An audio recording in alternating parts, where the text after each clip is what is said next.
चलिए डॉक्टर शिव। शक्ति बेटा,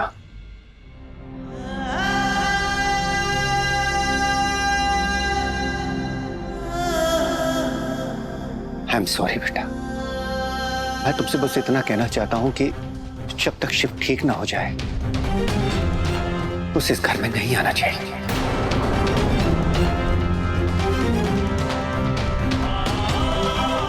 मैं अपने ही घर में नहीं जा सकता?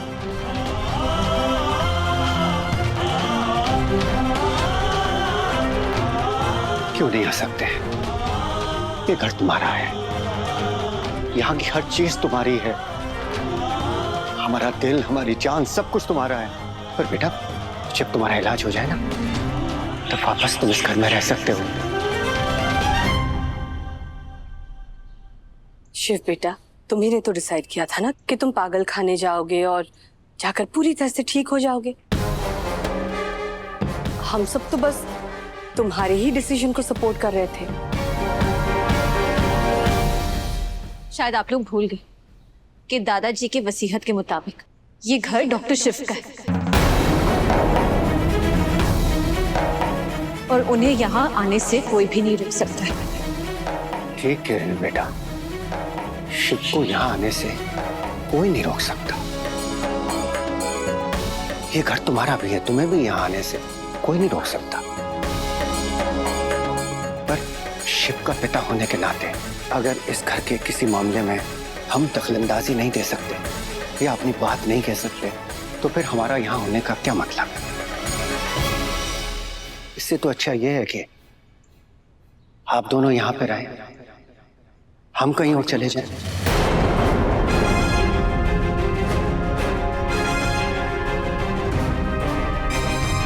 भाई साहब, शक्ति, शिव को हॉस्पिटल भेजने का मतलब ये नहीं है कि हम उससे प्यार नहीं करते या उसे घर से निकालना चाहते। हॉस्पिटल भेजा जाता है इलाज के लिए। इस समय शिव को इलाज की जरूरत है। वो किसी भी वक्त अपना मेंटल बैलेंस खो देता है। हम नहीं चाहते कि जो माँ के साथ में हुआ वो फिर से किसी भी परिवार के सदस्य के साथ में हो। एक पिता होने के नाते मैं सिर्फ इतना चाहता हूं कि हमारा परिवार, आप सब सुरक्षित रहें। बस इतनी सी बात है। अगर वो भी मैं समझा नहीं सकता तो ठीक है,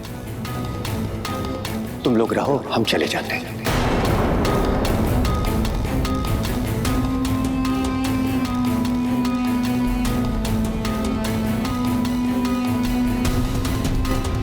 पापा जी, आपके बेटे और आपकी बहू इतने बुरे नहीं हैं। आप लोगों को घर छोड़ के जाने की कोई जरूरत नहीं है। हम ही चले जाते हैं।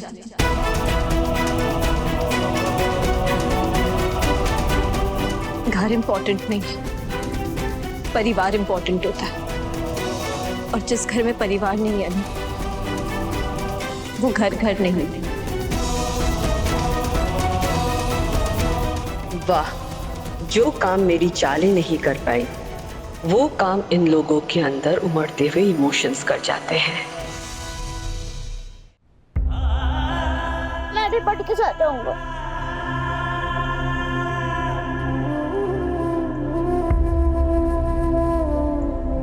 कार्तिक, आप और मैं ऐसा नहीं आ सकते। अभी हम लोग घर ढूंढेंगे ना, पहले घर सेट करने में टाइम जाएगा। एक बार घर सेट हो गया ना, फिर हम आके आपको ले जाएंगे, आपको अपने घर, वो घर जहां सिर्फ प्यार होगा, जिसकी नींव सिर्फ सच और भरोसे पे रखी जाएगी।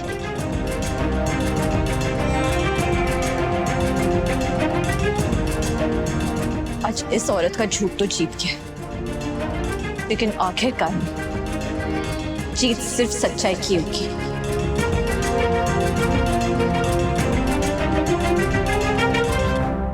मैं भी आपके साथ चलूंगा। नंदू, गलती हो गई मुझसे, माफ कर दो शिव भैया। माँ की चोटों को देखकर मैं भटक गया था। भूल गया था कि ना ही कभी शिव भगवान गलत हो सकते हैं और ना ही मेरे शिव भैया। I'm sorry भाभी। अब से जहां मेरे शिव भैया वही मैं। नंदू, ये क्या कह रहा है? मम्मा, मुझे मेरी गलती का एहसास हो गया। मैं गलत और झूठ का साथ दे रहा था। I'm sorry।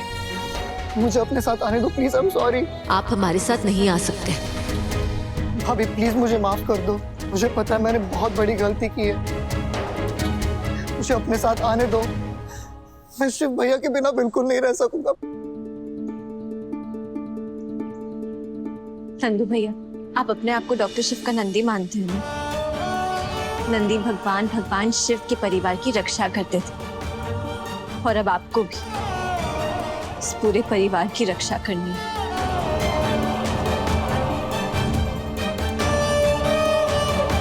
कार्तिक की रक्षा करनी है। आज से कार्तिक की जिम्मेदारी आपकी। हमें वचन दीजिए कि आप कार्तिक पर आज तक नहीं आने देंगे।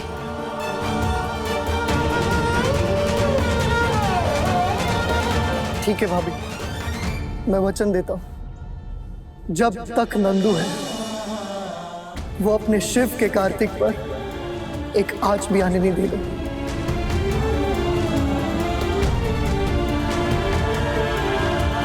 आज से कार्तिक मेरी जिम्मेदारी।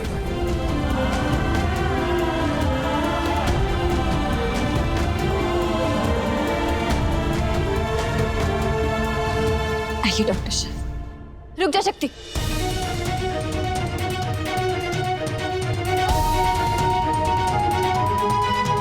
हम भटक गए थे थोड़ी देर के लिए, लेकिन अब हमें समझ आ गया कि क्या सही और क्या गलत। हम भी चलेंगे आप दोनों के साथ, चाहे कोई आपका साथ दे या ना दे, लेकिन हम देंगे। चलो। नहीं दी। जानते हैं कि आप हम दोनों से बहुत प्यार करती हैं, लेकिन ये लक्ष्मण बनने का टाइम नहीं। इस घर से जा तो रहे हम, लेकिन यहाँ सबको पता है कि इस घर की दुश्मन अब भी इस छत के नीचे ही है। आपको और नंदू भैया को इस परिवार की रक्षा करनी है। देखना है कि कोई इस परिवार को चोट ना पहुंचा सके। अब जब तक हम वापस नहीं आते, आपको इस परिवार की रक्षा करनी है।